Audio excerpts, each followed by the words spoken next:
Salut à tous et bienvenue sur la chaîne Hologramme Facile. Il y a à peu près un mois, il me semble, j'ai sorti une vidéo sur 10-15 techniques en escalade. Et j'avais dit qu'on ferait plusieurs vidéos sur ce thème-là, tout simplement parce que c'est un thème qui vous plaît apparemment. Et donc du coup, dans cette vidéo, j'ai sélectionné 13 techniques en escalade. Il y a même une technique qui m'a été donnée par un internaute, enfin par une personne qui a vu ma vidéo. Et d'ailleurs, on va commencer par cette technique-là. Bref, c'est parti, on va voir 13 techniques en escalade. Alors on va commencer tout de suite avec la première astuce qui m'a été donnée par quelqu'un, donc du coup on va la lire tout de suite. Petite astuce, l'orientation des prises donne une indication de quelle main envoyer et du positionnement du corps par rapport à la prise. Alors pour ceux qui n'ont pas compris, je vous explique ça tout de suite. Vous l'aurez compris, en escalade il y a des prises qui peuvent être à l'endroit ou des prises qui peuvent être à l'envers.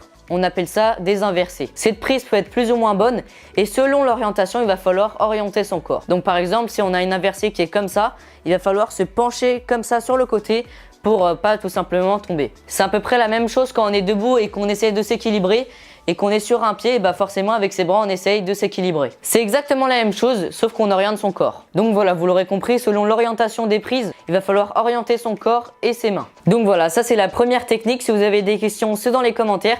Et si vous avez des techniques pour la prochaine vidéo, bah n'hésitez pas à les mettre dans les commentaires. La deuxième technique que je vais vous donner, c'est sur le repos. Le repos pendant les voies. Vous le savez sûrement, mais quand vous avez une bonne prise, bah, il va falloir se reposer si vous êtes épuisé et vous pouvez en profiter pour reprendre de la magnésie. Bien sûr, le repos ne se fait pas n'importe où. Si vous avez une toute petite prise ou vous avez du mal à la tenir, il va pas falloir prendre de la magnésie, il va tout de suite falloir enchaîner le prochain mouvement pour espérer avoir une bonne prise et pour se reposer un peu. Voilà, vous l'aurez compris, le repos ne se fait pas n'importe où et n'importe quand. Et pour cette deuxième technique, c'est quasiment la même, sauf que quand on n'est pas dans les voies, il va falloir aussi se reposer. On va pas tout de suite enchaîner dans une prochaine voie. Vous le savez sûrement, mais quand on a un bloc où on a beaucoup forcé, on est dobé, on appelle ça comme ça. C'est-à-dire que les muscles sont tellement contractés, donc du coup il va falloir se reposer pour pouvoir tout simplement refaire monter le sang pour alimenter les muscles. Et surtout l'oxygène si on veut être précis. Voilà, après je suis pas scientifique, mais enfin bon, vous m'avez compris. Ma troisième astuce se nomme avancer même quand on est fatigué. En gros, quand on est dans une grande voie ou dans une petite voie et qu'on est épuisé, il va falloir continuer à avancer même si on est totalement pétrifié entre guillemets, c'est-à-dire qu'on peut plus avancer, il va falloir continuer à avancer parce que ça se trouve la prochaine prise est une bonne prise dans laquelle vous allez pouvoir vous reposer comme je vous l'ai dit tout à l'heure. Parce qu'il faut savoir que l'escalade c'est quelque chose qui est très extrême, on va dire ça comme ça.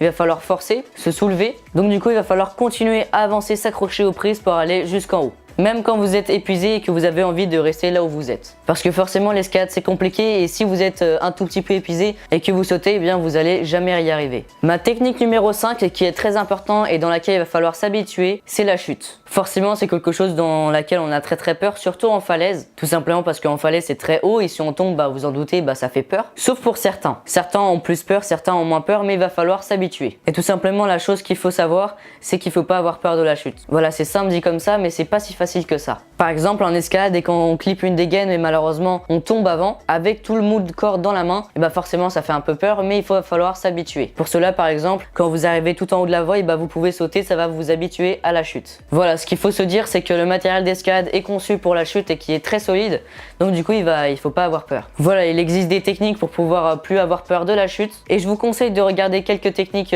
pour tout simplement s'habituer à la chute et peut-être qu'on fera une vidéo entière. Ma technique numéro 6 est assez importante et c'est surtout pour le confort. Vous le savez sûrement, mais des chaussons d'escalade c'est extrêmement serré. Tout simplement comme je vous l'ai expliqué pour avoir plus de précision dans ces chaussons. Et donc du coup on est extrêmement serré et forcément il va pas falloir rester toute la séance dans ces chaussons, même si parfois ils sont plus agréables que certains. Tout simplement parce que quand vous allez enlever vos chaussons à la fin de la séance, vous allez avoir les pieds démolis. Surtout en falaise quand vous grimpez, il fait très chaud généralement. Donc du coup bah, dès que vous arrivez en bas de la voie, et bah, enlevez vos chaussons et puis bah, vous les renfilez à la prochaine voie. Et puis en plus bah, ça vous permettra de moins les user. Donc voilà, donc ne restez pas toute la séance avec vos chaussons aux pieds. Alors on ne le répétera jamais assez, même moi je le fais pas tout le temps et vous le savez sûrement, mais buvez.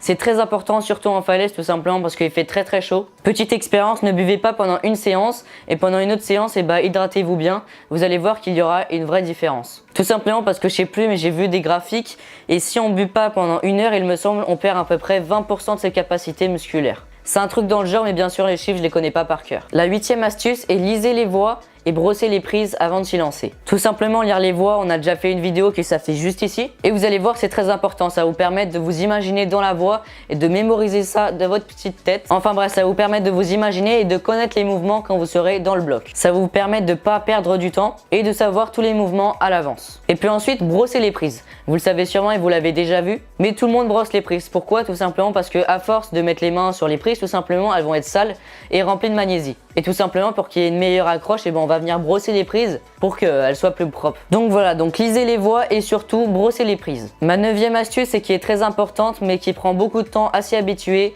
c'est soyez fluide dans votre voie. Alors vous le savez sûrement, mais c'est en rapport avec la technique, donc il faut être fluide, parce que si on grimpe comme ça et qu'on fait des zipettes partout, et bah forcément on va perdre beaucoup d'énergie, et si on est plus fluide comme ça, et ben on va perdre beaucoup moins d'énergie et ça sera beaucoup plus beau à regarder. Alors oui, je sais, c'est un détail, mais pour certains ça peut être important. Donc voilà, de 1, c'est plus beau à regarder, vous gagnerez beaucoup plus d'énergie. Et puis en plus, on va pas se le cacher, mais c'est plus stylé quand on grimpe fluidement. Alors un petit conseil, dans vos voies d'échauffement, grimpez fluidement si vous n'y arrivez pas encore. Et puis si forcément dans votre niveau max, vous serez un petit peu concentré et forcément vous serez épuisé. Donc forcément, c'est logique de faire des zipettes un peu partout. Enfin logique, ça arrive. Donc voilà, donc à peu près dans tous vos voies et vos blocs, même s'ils sont simples, essayez de grimper fluidement et puis vous allez voir, vous allez vous habituer et ça sera beaucoup plus simple pour vous. Ma 10e astuce est en rapport avec la fluidité. C'est tout simplement la vitesse. Alors vous le savez sûrement, mais il y a des moments dans la voie, il va falloir accélérer pour pas perdre de l'énergie. Par exemple, quand vous avez une partie qui est assez dure, essayez de grimper bien, mais pas forcément rapide. Puis dès que vous le sentez, vous accélérez le mouvement tout simplement pour moins perdre d'énergie et pour aller beaucoup plus vite. Parce que si vous grimpez à 2 à l'heure dans votre voie et que vous êtes dans un DVR comme ça, forcément vous n'allez pas y arriver parce que vous serez épuisé. Donc voilà, donc par exemple j'arrive dans une partie difficile, j'essaie de m'appliquer, de bien faire les mouvements et puis dès que ça commence à être facile, ou les mouvements je les connais, enfin bref je me sens d'accélérer, j'accélère le mouvement pour moins être épuisé. Alors pareil, ma 11e technique en rapport avec la technique et la fluidité, c'est la pose des mains et des pieds. Alors c'est en rapport pareil avec les zipettes et la fluidité, mais quand vous posez vos pieds, il va pas falloir faire des zipettes partout comme ça. Il va falloir bien poser ses pieds et puis quand on fait un changement de pied, il va falloir s'appliquer, bien mettre le pied au-dessus et puis ensuite enlever rapidement son chausson. Et puis pareil pour la pose des mains, il va pas falloir tout simplement mettre ses mains dans tous les sens. Il y a des manières de tenir les prises et peut-être qu'on verra ça dans une prochaine vidéo. Par exemple, il y a un moment où on doit changer de main et il va falloir prévoir ce mouvement pour tout simplement laisser la main sur le côté et pour pouvoir mettre sa deuxième main pour aller relancer. Voilà, en gros, c'est la prévention de bien placer ses pieds et ses mains. La 11e technique est les volumes. Alors ça, c'est particulièrement en salle d'escalade,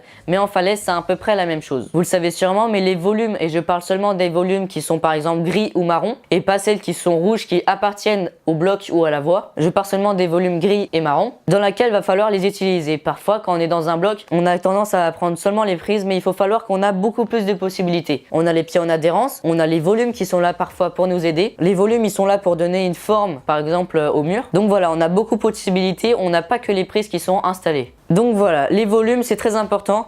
Et enfin pour la 13e technique il me semble, oui c'est ça, et ça sera un petit peu une astuce bonus. Alors c'est pas en rapport avec l'escalade mais c'est après l'escalade. Quand vous retirez vos chaussons, n'hésitez pas à mettre du talc à l'intérieur, tout simplement parce que ça va vous permettre à ce que vos chaussons sentent bon. Parce que oui, quand vous êtes toute la journée dans vos chaussons, forcément il va avoir de la sueur à l'intérieur et ça va puer, mais je vous le cache pas, ça va puer vraiment très fort. Donc du coup n'hésitez pas à mettre du talc ou du déo dans vos chaussons. Enfin du déo, il faut pas abuser quand même. Donc voilà les amis, on arrive à la fin de cette technique. J'espère que ça vous aura plu, que vous aurez appris des trucs. S'il y a des choses que j'ai pas très bien précisées, n'hésitez pas à mettre tout ça dans les commentaires. Si vous voulez participer à la prochaine vidéo, n'hésitez pas pareil à mettre tout ça dans les commentaires. Si cette vidéo vous a plu, n'hésitez pas à mettre un pouce bleu, à vous abonner si vous souhaitez en voir plus. Sur ce, c'était la Grimpe Facile et à toutes pour une prochaine vidéo.